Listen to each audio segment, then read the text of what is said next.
প্রিয় দর্শক, অনেক সময় দেখা যায় মুয়াজ্জিনের সুমধুর কণ্ঠস্বরের আজান ভেসে আসে, আল্লাহু আকবার, আল্লাহু আকবার। তখন আকাশের দিকে মুখ করে কুকুরগুলো ঘেউ ঘেউ করে ডেকে ওঠে। অনেকের মনে প্রশ্ন জাগতে পারে, কুকুরগুলো আজান শোনা মাত্রই এত উচ্চ স্বরে কেন ডাকে? এছাড়াও অনেকের মনে প্রশ্ন জাগতে পারে, রাতে কুকুরগুলো কেন ডাকে? কারণ আমরা অনেক সময় দেখি যে মধ্যরাতে বা রাতের যে কোনো সময় হঠাৎ দেখা যায় যে কুকুরগুলো আকাশের দিকে এমন ভাবে তাকিয়ে আছে যেন কোনো কিছু দেখছে। সেদিকে তাকিয়ে কুকুরগুলো কান্নার মতো শব্দ করছে। চলুন এর কারণগুলো আমরা হাদিসের আলোকে জেনে নিই। বিষয়টি সম্পর্কে জানলে সত্যি আপনি অবাক হবেন যে রাতে কুকুর কেন কাঁদে বা কেন ডাকে। রাতের বেলা কুকুর ঘেউ ঘেউ করে এ বিষয়ে হাদিসে এসেছে। জাবের ইবনে আব্দুল্লাহ রাদিয়াল্লাহু তাআলা আনহু তিনি বলেন, রাসূলুল্লাহ সাল্লাল্লাহু আলাইহি ওয়াসাল্লাম বলেন, রাত্রি বেলা তোমরা যখন কুকুরের ঘেউ ঘেউ শব্দ এবং কান্নার শব্দ অথবা গাধার ডাক শুনতে পাও, তখন আল্লাহর কাছে আশ্রয় প্রার্থনা করো, কারণ এরা এমন কিছু দেখতে পায় যা তোমরা দেখতে পাও না। রাতের বেলা তোমরা আল্লাহর নাম স্মরণ করে ঘরের দরজাসমূহ বন্ধ করো, কারণ আল্লাহর নাম স্মরণ করে বন্ধকৃত দরজা শয়তান খুলতে পারে না। তোমরা কলসিগুলোর মুখ ঢেকে দাও, মস্কের অর্থাৎ চামড়ার তৈরি পানির পাত্র মুখ বেঁধে দাও এবং পাত্রগুলো উপর করে রেখে দাও। আবু দাউদ হাদিস নম্বর 1246। সুপ্রিয় দর্শক, তাহলে হাদিস দ্বারা বুঝতে পারলাম রাসূলুল্লাহ সাল্লাল্লাহু আলাইহি সাল্লাম বলেছেন, কুকুর যা দেখতে পায় মানুষ তা দেখতে পায় না। কুকুর শয়তানকে দেখতে পায়, এজন্যই পরক্ষণে বলেছেন অবশ্যই রাতের বেলা তোমাদের দরজাসমূহ বন্ধ করে দাও বিসমিল্লাহ বলে। এর অর্থ হচ্ছে কুকুর তখনই ডাকে যখন সে শয়তানকে দেখতে পায়। বা এমন হতে পারে যে কোনো ব্যক্তির কবরের আযাব হতে থাকলেও কুকুর দেখতে পায় ও শুনতে পায়।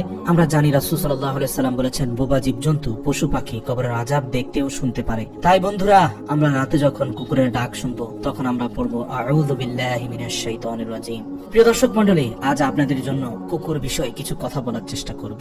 আমাদের দেশে যত জানোয়ার আছে তার মধ্যে নিকৃষ্ট মানের জানোয়ার হচ্ছে কুকুর আর শূকর। আমরা তো কুকুর দেখলেই লাথি দিয়ে দূরে সরিয়ে দিই এবং তাদের দেখলেই জুতা ছুঁড়ে মারতে ইচ্ছে করে। অথচ কুকুরের একটি ইতিহাস আছে যা হায়াতুল হাইবার নামক কিতাবে লেখা হয়েছে। আল্লাহর একজন বান্দা একদিন কোথাও যাওয়ার উদ্দেশ্যে রওনা হলেন। যেতে যেতে কিছু দূর যাওয়ার পর সে ব্যক্তি পথের ধারে একটি সুউচ্চ ভবন দেখতে পেলেন যা সে কখনোই দেখেননি। অনেক পুরাতন একটি বিল্ডিং, যা প্রায় 2 থেকে 400 বছর আগে। আমাদের দেশের প্রতিটি মানুষেরই সবকিছুতেই নতুন পছন্দ। আমরা সবাই জুতা বা কাপড় কিনতে গেলে আমরা আগে জিজ্ঞেস করি নতুন কি এসেছে, কিন্তু স্মৃতির অ্যালবামে কেউ নতুন কিছু রাখে না, মানুষ পুরাতনটাই রাখে। তো সেই ব্যক্তিটি পুরাতন বিল্ডিংটাকে ঘুরে ঘুরে দেখতে লাগলো। হঠাৎ তার চোখে পড়লো একটি শিলালিপির দিকে, যেখানে খোদাই করে লেখা আছে, এই বিল্ডিং তৈরির ইতিহাস জানতে হলে অমুক গ্রামে যেতে হবে। এটি দেখে সেই ব্যক্তির মনে কৌতূহল আরো বৃদ্ধি পেল। সে উক্ত গ্রামের খোঁজে যেতে যেতে 2-3 কিলোমিটার চলে গেল। তারপর একটি গ্রামের কাছে গিয়ে একজন ব্যক্তিকে গ্রামের নাম জিজ্ঞাসা করলো এবং শিলালিপিতে লেখা গ্রামের সাথে মিলে গেল।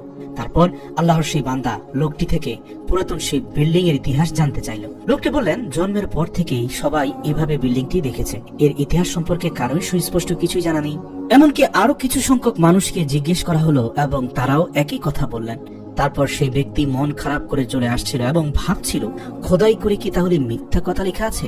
ভাবতে ভাবতে যখন গ্রামের শেষ প্রান্তে চলে আসলো, তখন তিনি একজন বৃদ্ধাকে দেখতে পেলেন। বয়সের ভারে বৃদ্ধার মাথা 3টে হয়ে গেছে, অর্থাৎ বয়সের ভারে ঝুঁকে বসে থাকতে থাকতে হাঁটু সহ 3টা মাথা মনে হয়। এখনকার যুগে এই সকল বৃদ্ধাদের খুব একটা দেখা যায় না, কারণ এখন মানুষ 35 থেকে 60 বছরের মধ্যে ডিজিটাল যুগে ডিজিটাল প্রযুক্তির মাধ্যমে বেশি মারা যায়। যেমন স্বামী স্ত্রীর থেকে পানি চাইলেন, স্ত্রী পানি নিয়ে আসতে আসতে শোনা যায় বাইক অ্যাক্সিডেন্টে স্বামী আর দুনিয়াতে নেই। আর আগের যুগের বৃদ্ধা মানুষ অসুস্থ 7-8 দিন পর্যন্ত বিছানায় থেকে মারা যাবে বলতে বলতেও আরো 2 থেকে 3 ঘন্টা বেঁচে থাকতো। যাই হোক, সবই আল্লাহর হুকুম। তখন কেউ পানি দিত, কেউ দুধ দিত, কেউ ক্ষমা চাওয়ার সুযোগ পেত। তাছাড়া ক্ষমা চাওয়াটা একটি ভালো পদ্ধতি, কিন্তু হঠাৎ মৃত্যু ভালো না। রাসূল সাল্লাল্লাহু আলাইহি ওয়াসাল্লাম হঠাৎ মৃত্যু থেকে আল্লাহর কাছে পানা চেয়েছেন। তো যাই হোক, আল্লাহর সেই বান্দা বৃদ্ধার কাছে গেল এবং জিজ্ঞেস করলো, এই গ্রামের নামটি কি এটা? উত্তরে বৃদ্ধা বললেন, হ্যাঁ, কিন্তু তুমি কোথায় থেকে জানো এবং তুমি কোথায় থাকো? উত্তরে ব্যক্তিটি বললেন, আমার বাড়ি অনেক দূর, আমি অমুক রাস্তায় সেই মাথায় একটি বিল্ডিং দেখতে পেলাম যেখানে লেখা ছিল বিল্ডিং এর ইতিহাস জানতে হলে এই গ্রামে আসতে, কিন্তু প্রায় 40 জনকে জিজ্ঞেস করলাম, কেউ জানে না। বৃদ্ধা লোকটি মুচকি হাসি দিয়ে বললেন, তুমি কাদের জিজ্ঞাসা করেছো? উত্তরে ব্যক্তিটি বললেন, যুবকদের। বৃদ্ধা বললেন, তারা কিভাবে বলবে?